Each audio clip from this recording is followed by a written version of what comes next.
রান্না করতে আমি বরাবরই অনেক বেশি পছন্দ করি, আর ইউনিক ইউনিক রান্না করতে আমার অনেক বেশি ভালো লাগে। তো আজকে একটা চিকেন রেসিপি নিয়ে আপনাদের মাঝে হাজির হলাম।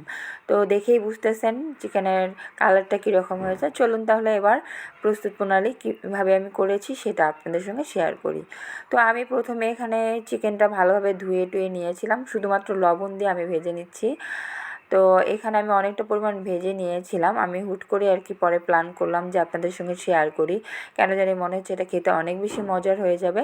তো আমি এখানে চিকেনটাকে সুন্দর করে ধুয়ে টুয়ে নিয়ে তারপর শুধু লবণ দিয়ে ভেজে নিচ্ছি। আর এখানে আমি মশলা যেটা পেস্ট করেছি, আদা রসুন আর হচ্ছে নারিকেল কোড়া বাটা ছিল, আর হচ্ছে তিল, সাদা তিল, দই আর টমেটো, পেঁয়াজ, কাঁচামরিচ সব কিছু মিলে আমি একদম সুন্দর করে ব্লেন্ড করে নিয়েছি, আর দিয়েছি শুকনো মরিচ উপরে আর লবণটা। তো এরপর আমি এখানে পেঁয়াজটা আর কি বেরেস্তার জন্য দিয়ে দিই। তো যাই হোক, ক্যামেরার কারণে আর কি এখানে ঝাপসা চলে আসে, একটু স্কিপ করবেন। তো এরপর আমি এখানে এক চুলায় দিয়ে যেহেতু একটু তাড়াহুড়ো করে করতেছিলাম, এই কারণে আর কি মানে দুই চুলায় আমি অ্যাড করে দিয়েছিলাম। আর এখানে আমি টক দইটা নিয়েছিলাম, টক দইটা আমি আলাদা ফেটিয়ে রেখে দিব। ওখানে কিছুটা পরিমাণ দিয়েছিলাম মশলা যখন আমি ব্লেন্ড করেছি তখন। আর এখানে আমি অন্য সাইডে মুরগি মানে চিকেনের পিসগুলো ভেজে নিচ্ছি আর কি।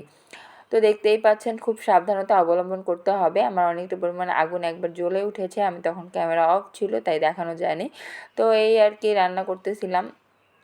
আর এক সাইডে চিকেন ভেজে নিচ্ছিলাম, আর অন্য সাইডে এই চিকেনের মাংসটা একবার খেয়ে দেখবেন আপনার পোলাওর সঙ্গে, ভাতের সঙ্গে এবং পরোটার সঙ্গে অনেক বেশি ভালো লাগবে। একরকম চিকেনের মানে চিকেন দিয়ে আপনারা যেটা মানে বাচ্চা বলেন বড় বলেন সবাই পছন্দ করবে, একবার শুধু ট্রাই করে দেখবেন। আর একটা কথা, আমি কিন্তু এখানে কিশমিশও দিয়েছিলাম ব্লেন্ড করার সময়। কিশমিশ, নারিকেল, আদা বাটা, রসুন বাটা, কাঁচামরিচ, টমেটো সব কিছু একসঙ্গে দিয়ে আমি ব্লেন্ড করেছিলাম।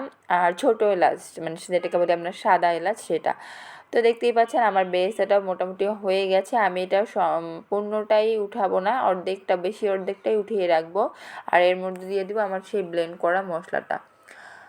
তো এইভাবেই রান্না করবেন। আপনারা বুঝতে পারতেছেন আমি কী কী দিয়েছি, এবং আপনারা আপনাদের পরিমাণ মতো আপনারা দিয়ে দিবেন। আমি এখানে পরিমাণটা বলিনি ভালো করে। তো আমি বেরেস্তাটা উঠিয়ে দিলাম, এই এতটুকু পরিমাণ আমি রেখে দিব। এর মধ্যে আমি যে আমার ব্লেন্ড করা মশলাটা জারের মধ্যে রেখেছিলাম এটা পুরোটাই ঢেলে দিব, এবং এটা ঢেলে দেওয়ার সময় একটু সাবধানতা অবলম্বন করবেন, কারণ তেলের মধ্যে হঠাৎ করে পানি জাতীয় কিছু দিলে এরকম ঘন যেটা দিলে গ্রেভি টাইপের, ওইটা আপনার ছিটে যাওয়ার ভয়টা অনেক বেশি থাকে। তো আমি এখানে হালকা পরিমাণ হলুদটাও দিয়েছিলাম। তো এখন কালারটা দেখতে একদমই বাজে লাগতেছে, কিন্তু যতক্ষণ পর্যন্ত না কষানো হবে, এটা মিডিয়াম তাপে মানে কষাতে হবে, এবং কষালে দেখবেন যে ভালোভাবে মশলা যখন কষিয়ে আসবে তখন দেখবেন যে উপরে একটা তেল চিটচিটে চলে আসবে। তো সেই পর্যন্ত আপনাকে ওয়েট করতে হবে ধৈর্য ধরে। রান্নাটা একটু সময় নিয়ে করবেন, দেখবেন যে আপনার খেতে অনেক বেশি ভালো লাগবে।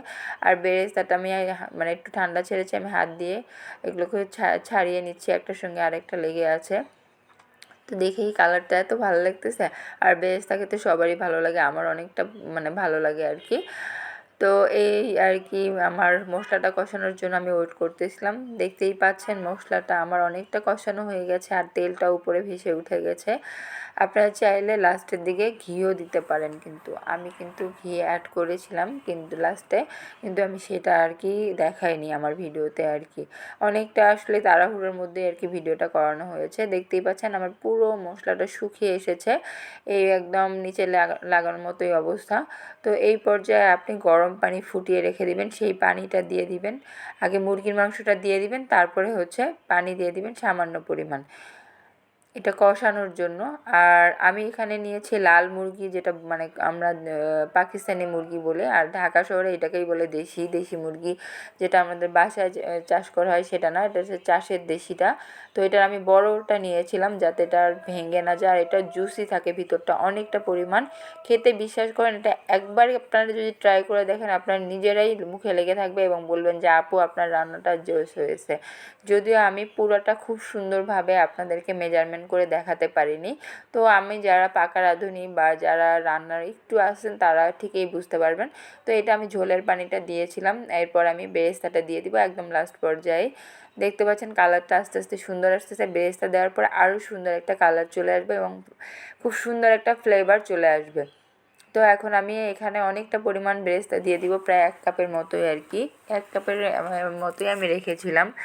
তো এটা দেওয়ার কারণে এটা ফ্লেভার এবং কালার দুটোই সুন্দর আসবে। আর দিয়ে দিয়েছি কাঁচামরিচ কয়েকটা।